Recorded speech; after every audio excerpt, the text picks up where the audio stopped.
बिस्मिल्लाहिर्रहमानिर्रहीम। अज़ीज़ तुलबा व तालिबात, अस्सलाम वालेकुम। उम्मीद है आप सब खैरियत से होंगे। आज हम उर्दू के रमूज़े औक़ाफ़ के बारे में पढ़ेंगे। इनकी अहमियत ऐसे है कि इनके बगैर आप किसी इबारत को समझ नहीं सकते। इन अलामात को समझने के लिए मैंने इन अलामात के नामों के साथ इनके अंग्रेज़ी नाम भी टाइप किए हैं, जिससे आपको इन अलामतों को समझने में आसानी होगी। हर ज़ुबान के अहले ज़ुबान जब गुफ्तगू करते हैं तो कहीं ठहर जाते हैं, कहीं नहीं ठहरते, तो कहीं ज़्यादा। इस ठहरने और ना ठहरने के अमल से बात के सही बयान करने और उसका सही मतलब समझने में बहुत दखल है। इसलिए ज़ुबान बयान में रमूज़े औक़ाफ़ को बहुत अहमियत हासिल है। इस लेक्चर को शुरू करने से पहले मैं आपको एक हिदायत करूंगी कि रमूज़े औक़ाफ़ की तारीफ़ में इन अलामतों के इस्तेमाल को बगौर देखिए और समझिए। चले शुरुआत करते हैं।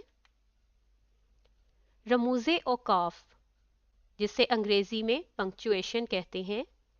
रमूज़ रम्ज़ की जमा है जिसके मानी इशारात, अलामात, निशानात और भेद के हैं।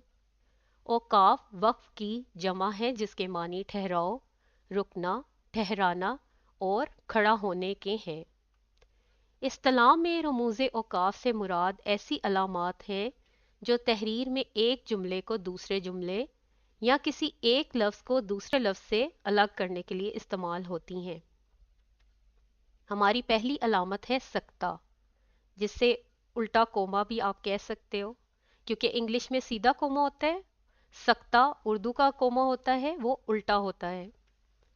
सक्ता हफीफ ठहराव को जाहिर करता है, यानी जहां मुख्तसर ठहरना हो, जहां से मुराद इबारत है। सक्ता जुमलों में मुख्तलिफ अस्मा को अलग करने के लिए इस्तेमाल होता है। अस्मा मतलब इसमें, और इस्म आप जानते हैं किसी शख्स, जगह या चीज़ के नाम को कहते हैं।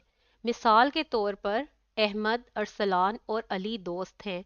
अगर आप अहमद के बाद इधर से सक्ता हटा देंगे तो आप इसमें फ़र्क नहीं कर सकते कि अहमद या अरसलान दो लोग हैं या अहमद अरसलान एक ही शख्स का नाम है। इसी तरह पंजाब, सिंध, खैबर पख्तूनख्वा और बलूचिस्तान पाकिस्तान के सूबे हैं। अगर आप इस जुमले में से भी सक्ते हटा देंगे तो ये इबारत, ये जुमला गैर वाज़े हो जाएगा। हमारी अगली अलामत है वक्फा, सेमी कॉलन। ये सक्ता से ज़्यादा ठहराव को जाहिर करता है। किसी जुमले के बड़े बड़े अज्जा को एक दूसरे से अलग करने के लिए इस्तेमाल होता है। यानी सक्ता जो है वो इसमों को अलग करने के लिए इस्तेमाल होता है, जबकि वक्फा जुमले में उसके बड़े अज्जा को एक दूसरे से अलग करने के लिए इस्तेमाल होता है। मिसाल के तौर पर अहमद सुबह सवेरे उठा, नमाज पढ़ी, नाश्ता किया और स्कूल चला गया। अब आप देख रहे हैं कि इस एक जुमले में कितने अज्जा हैं जिनको अलहदा करने के लिए हमने वक्फा की अलामत इस्तेमाल की है। दूध एक सेहत बख्श ग़िज़ा है, ये लजीज और मकवी होता है। हमारी अगली अलामत राब्ता की है, जिसे इंग्लिश में कॉलन कहते हैं। किसी का कॉल नकल करने और साबका जुमले की वजाहत के लिए राब्ता की अलामत लगाई जाती है। मिसाल के तौर पर फरमाने नबी सल्लल्लाहु अलैहि वसल्लम, नमाज मोमिन की मेराज है। कायदे आज़म ने फरमाया, काम काम और काम, वगैरह वगैरह। हमारी अगली अलामत है तफसीलिया, जिसे इंग्लिश में कॉलन एंड डैश कहते हैं। किसी बात की तफसील बयान करते हुए या किसी चीज़ की फहरिस्त पेश करते हुए तफसीलिया की अलामत लगाई जाती है। मिसाल के तौर पर पाकिस्तान की अहम अजनास दर्ज झेल हैं, गंदम, कपास और चावल वगैरह। तफसीलिया की अलामत आप किसी भी हेडिंग के आगे भी लगा सकते हैं, क्योंकि आपने उस हेडिंग की तफसील नीचे पैराग्राफ में लिखनी होती है। तफसीली सवालात में जहाँ हेडिंग इस्तेमाल होती है वहाँ पर तफसीलिया की अलामत इस्तेमाल की जाती है। हमारी अगली अलामत है ख़त्मा, जिसे इंग्लिश में फुल स्टॉप कहते हैं। किसी जुमले के ख़त्म होने पर एक जुमले को दूसरे जुमले से अलग करने के लिए और अंग्रेज़ी के मुखफ़फ़ात के लिए ये अलामत लगाई जाती है। मिसाल के तौर पर अहमद बहुत मेहनती और काबिल तालिब इल्म है, ख़त्मा, वो हर बार जमात में अव्वल आता है।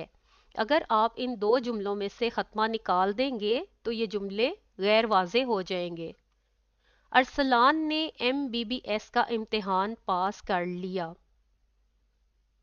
ہماری اگلی علامت سوالیہ نشان کی ہے جسے استفہامیہ بھی کہتے ہیں۔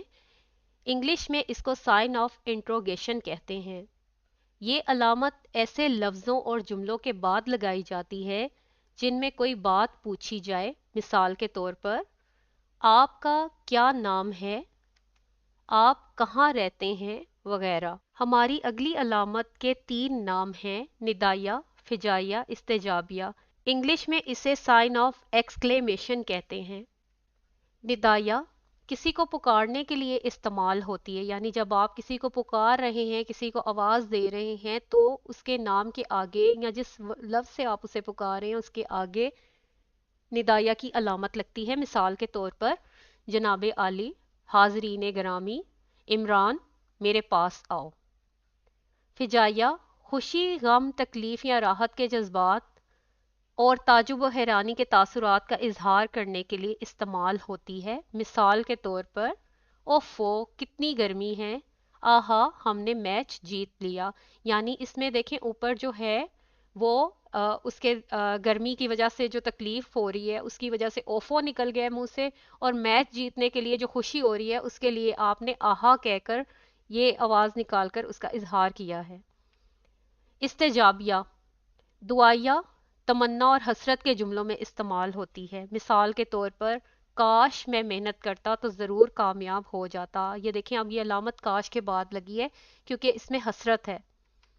خدایا ہماری دعا قبول فرما۔ اب خدایا جب آپ نے اللہ تعالیٰ کو پکارا ہے دعائیہ انداز میں تو اس لیے ادھر یہ علامت استعمال ہوگی۔ ہماری اگلی علامت ہے واوین، انورٹڈ کوماس۔ یہ علامت عبارت میں کسی قول، اقتباس یا فرمان کو ہو بہو پیش کرتے وقت اس کے شروع اور آخر میں لگائی جاتی ہے۔ یعنی کوئی خاص بات ہوتی ہے جب ہماری عبارت میں حدیث آتی ہے یا کوئی آیت آتی ہے یا کسی کا فرمان آتا ہے تو ہم اسے انورٹڈ کوماز میں لکھتے ہیں، بلکہ اسے ہائی لائٹ کر کے بھی لکھتے ہیں۔ مثال کے طور پر سرور کائنات صلی اللہ علیہ وآلہ وسلم کا ارشاد ہے، اے اللہ میرے علم میں اضافہ فرما۔ ایک بزرگ کا قول ہے، دانا وہ ہے جو کم بولے اور زیادہ سنے۔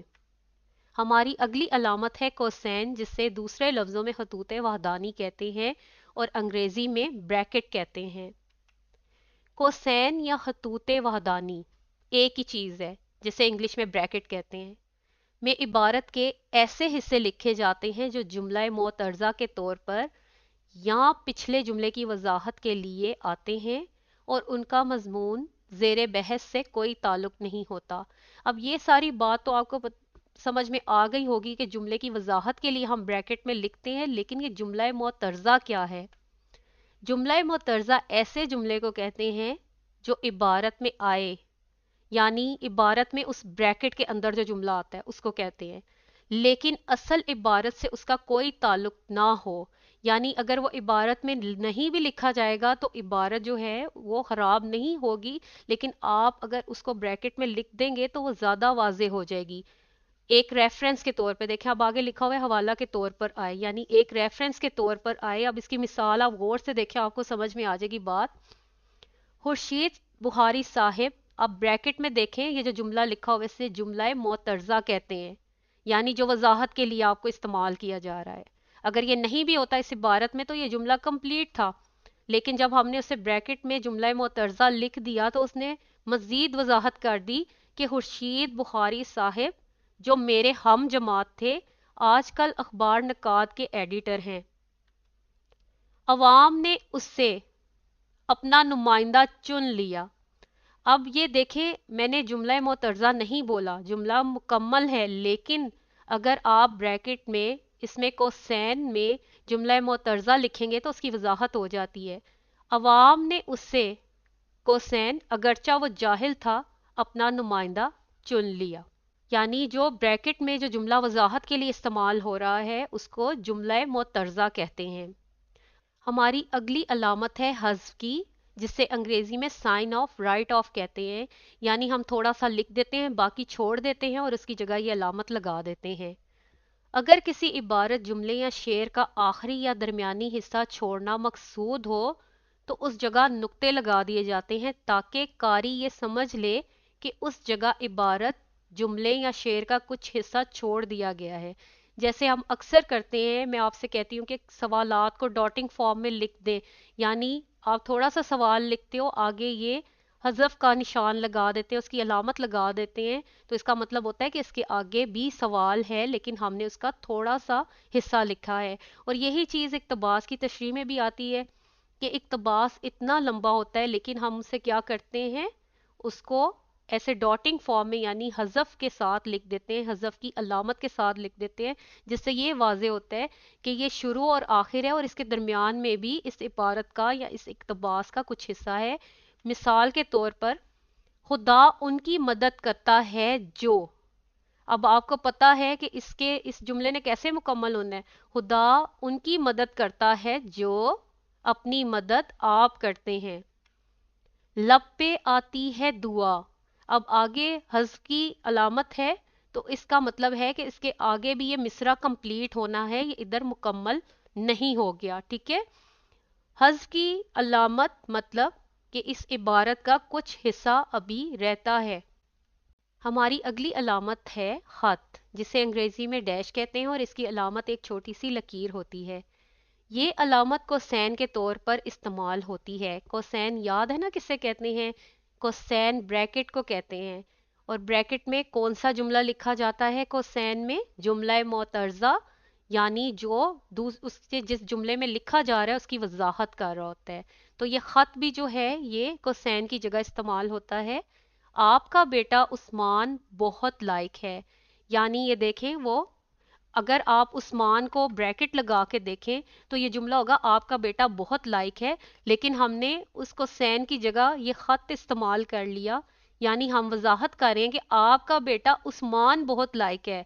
यानी अगर बेटा एक उस्मान के अलावा भी हो सकता था, लेकिन हमने कोसैन की जगह हथ लगाकर ये वाजे किया कि आपका बेटा उस्मान बहुत लायक है। चलें जी, ये इधर तक ही हमारा लेक्चर था। इसके अलावा भी बहुत सी अलामात होती हैं, जैसे तखल्लुस की हो गई, शेर की हो गई, मिसरे की हो गई, और जो है मसलन और भी हाशिया की होती हैं अलामत, तो वो काफ़ी मसलन मुझे लगा कि जैसे इररेलेवेंट होगी आपके लिए, यही इधर तक ही इबारत के लिए समझना बेहद ज़रूरी था। तहल्लुस के निशान को भी आप जानते हैं, उसकी अलामत को, मिसरे की भी, शेर की भी, ठीक है। चले जी, रमूज़ औकाफ को समझने से इबारत के उतार चढ़ाव का पता चलता है। जब हमने मुकालमा, रुदाद या किसी भी सिनफ़ अदब में तहरीर करनी होती है तो इसकी मदद से इबारत वाज़े हो जाती है। अगर आपको इन बातों की समझ नहीं आई तो आप किसी भी इबारत को बगैर रमूज़ औकाफ के पढ़ें, फिर इनफरादी तौर पर उसका जायज़ा लें, तो आपको वो इबारत समझ में ही नहीं आएगी। और जब आप इन अलामात के साथ किसी इबारत को पढ़ते हैं तो वो इबारत वाज़े हो जाती है और आपको ज़्यादा मुश्किल पेश नहीं आती, ठीक है। उम्मीद है कि आप सब ने बहुत अच्छे तरीके से इन अलामात को समझ लिया होगा। ये ना सिर्फ आपके नहव में बल्कि फर्स्ट ईयर, सेकंड ईयर में भी आपके ये बहुत काम आने वाली हैं, इसलिए इनको ज़रा अच्छे तरीके से इसी लेक्चर में समझ लें तो इस जमात के लिए भी और आगे भी बहुत फ़ायदा मंद होंगी। अपना बहुत ख्याल रखिएगा। अल्लाह हाफिज़।